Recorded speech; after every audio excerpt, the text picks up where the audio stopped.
Hello YouTube, it's Rob here, and I just wanted to do a quick kind of a tabletop review unboxing of my newest pistol I just bought.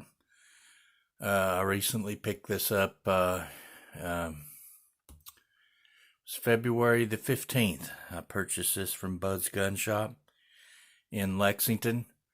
Bud's currently has a pretty good price on these. When I bought this one, it was $291.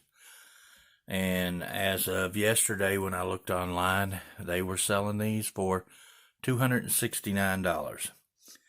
And that's a good price for a quality American-made handgun with an outstanding warranty and customer service. So what I've got here is the Ruger American Compact. This one is the Pro model. It does not have the safety. It comes with one 12-round magazine and a 17-round magazine with the sleeve. This gun is unloaded. No rounds in the chamber, nothing in the magazines. So the gun is safe. Now, the gun it's a little bit heavy for a compact gun. I'll give it that. But it does have a modular chassis system, and this gun is touted as being completely ambidextrous. But I kind of don't know about that, if it's completely or not. When I shot it, I didn't check to see if the right hand side slide release would work or not. I do know that when you insert the magazine and you lock the slide back, I cannot with all my force, this just bends down out of the way. I cannot get it to release the slide.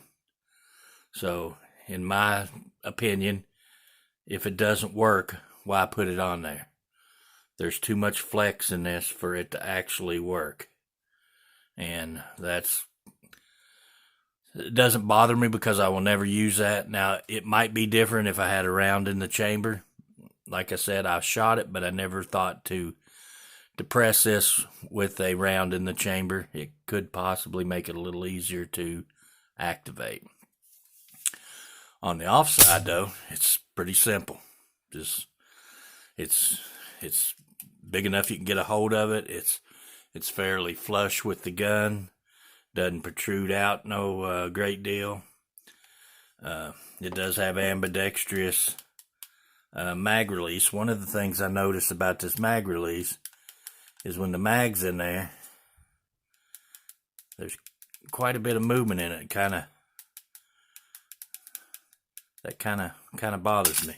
Now, when you take the mag out, nothing. And this 12-round magazine, when I first got the gun, I bought it on the 15th of February. I brought it home. I shot it. The 12-round magazine was extremely difficult to load. So I loaded 12 rounds in it, and I let it set and loaded for 3 days. After 3 days, I unloaded it, and the spring tension had eased up some on as far as loading the magazine, but it would no longer lock the slide back. So when I'd pull it back, it would just go right on home. Apparently the spring had weakened to the point where it was not pushing the follower up high enough to engage the slide stop. So I called Ruger and I told him what was going on, and two, when it was loaded, and of course I haven't loaded it since I got this new magazine from Ruger, but with it loaded with 12 rounds, it took everything I had to push this button to release the magazine. It's still not the easiest to release. It actually takes quite a bit of pressure. More than any other gun I own. I'm hoping that'll break in. Of course, typically you're not unloading full magazines, you're unloading empty magazines. So, how much of an issue? I don't think it's going to be a great big issue, but, and as you can see, you get a full grip on it with the pinky extension that comes on this magazine.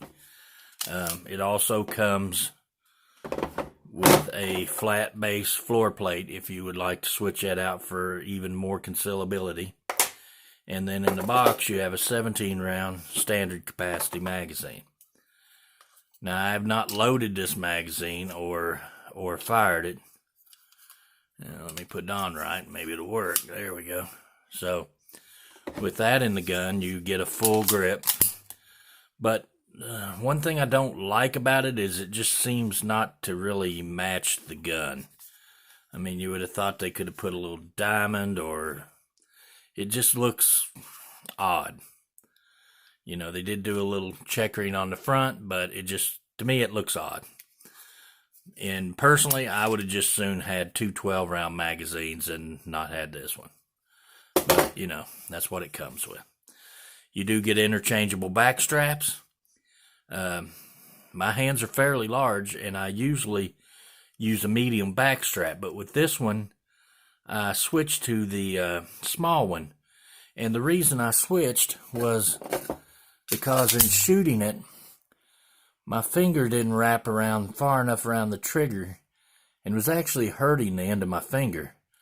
So by putting the smaller one on, I can get a little more of my finger onto the trigger, and that has seemed to help as far as it causing pain in my finger. So, but the gun is well made. Like I said, I put 50 rounds through it so far, so not a lot. And I did not accuracy test it. I just was outside plinking just to make sure. I put 2 magazines of hollow points, 24 rounds of hollow points, and then about probably 30 rounds of just cheap tool ammo, steel case, 115 grain. It functioned flawless. There was no problems. It ejected. It seemed to be accurate. I'm going to take it to the range next time I get a chance to go and check it see how that is. But let's get this box out of the way. But the pistol is inexpensive as of right now. I know these were running closer to $500.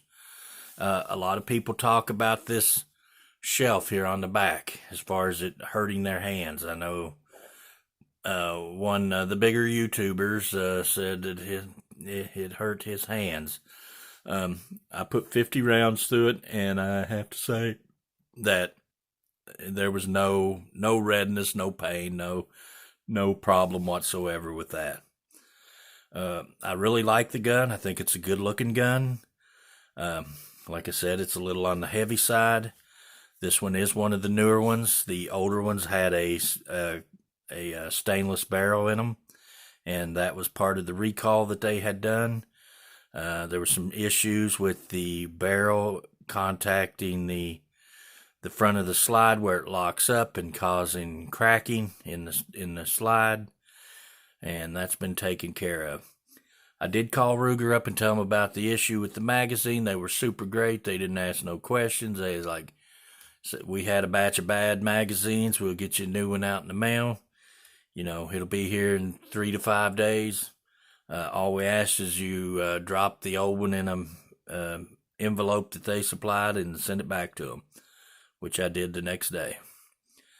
The gun has some really nice serrations as far as racking the slide back.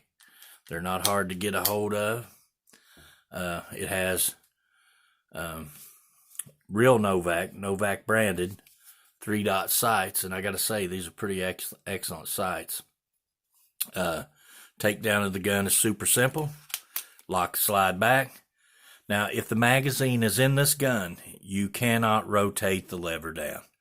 There is a device in here that is connected to the magazine release, and it will not let you rotate this down with the magazine in.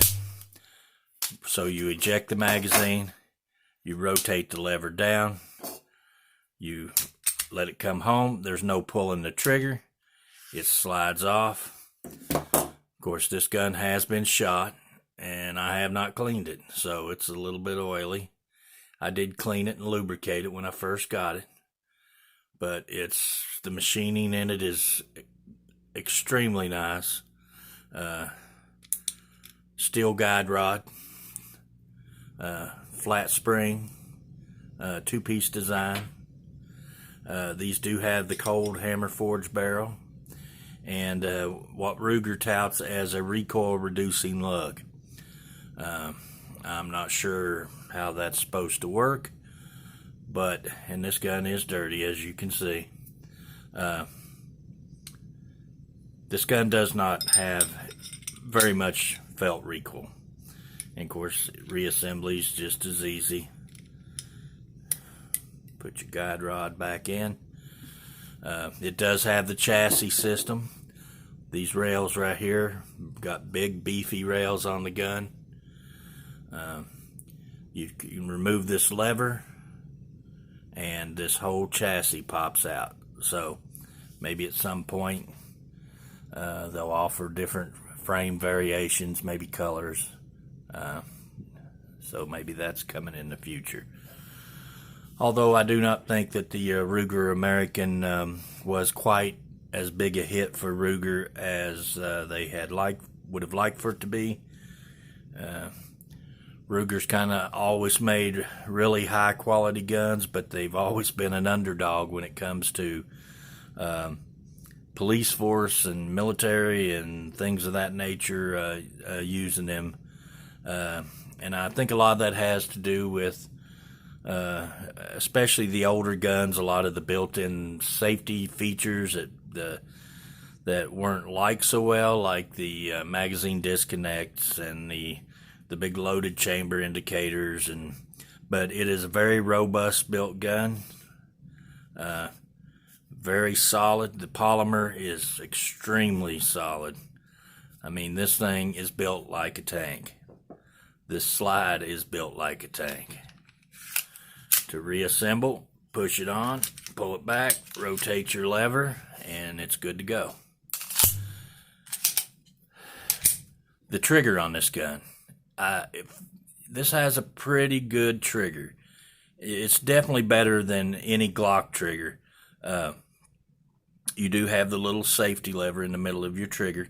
The trigger does appear to be metal, but you have just that much take up. There's no real pressure there. You get back to the wall, you have just a little movement, which when you're firing it, you cannot feel at all. And then the gun snaps. Reset on it is right there. And then you have a little movement.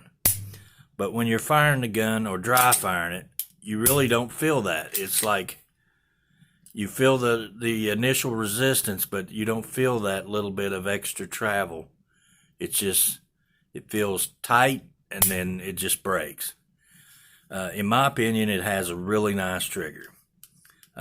Definitely better than a Glock trigger. I own a Glock 17, and the trigger on it is not as nice as this.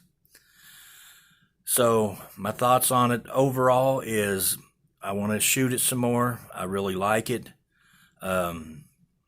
It's a really well built gun. It may prove out to be maybe a little heavier than I want to carry, but a good holster might change that. Its build quality is excellent. The nickel Teflon coated magazines are slick. It's just a really nice gun. And for the price, like I said, right now, Bud's Gun Shop, these were selling for $269. I mean, come on, you can't buy Smith & Wesson SD9VE or for $269. There are very few guns on the market that will compete with this gun. But when I get it to the range and give it some rounds, you do have the the sight window there to see if it's loaded. Like I said, my only real issue with it is the magazine release is a little stiff right now, and the slide release does not appear to function as it should, but I'm right-handed, so I'm not going to use that. But I still think companies, if you're going to put them on there, at least make them work. That's just my thoughts. So I think it's a very attractive gun. Would I buy it again? Most definitely, I would. But it is a very nice handgun, especially for what you can buy them for at this moment in time. We kind of take for granted as gun owners that, prices are low right now. We're probably in the best time that I can remember in years as far as being able to buy high quality guns, firearms, not just pistols or revolvers or rifles. All firearms across the board have seemed to come down in price to where you're getting high quality for not a lot of money. And this is a case of one of those. I highly recommend it. I'm going to shoot a lot of rounds to it, and when I get some more data on it, I'll fill you in on it. And when I get to the range, I want to do some footage of it being shot. And if you like these videos, give me a thumbs up, like, subscribe. I'm new to this YouTube thing. I buy these guns, so they're mine. And when I review them honestly, because I have no bias to anybody. I'm not getting anything for free. So what I tell you is my opinion, and the truth is best I know. So if you like these videos, give it a thumbs up. And I appreciate you watching. And thanks until the next video. Bye.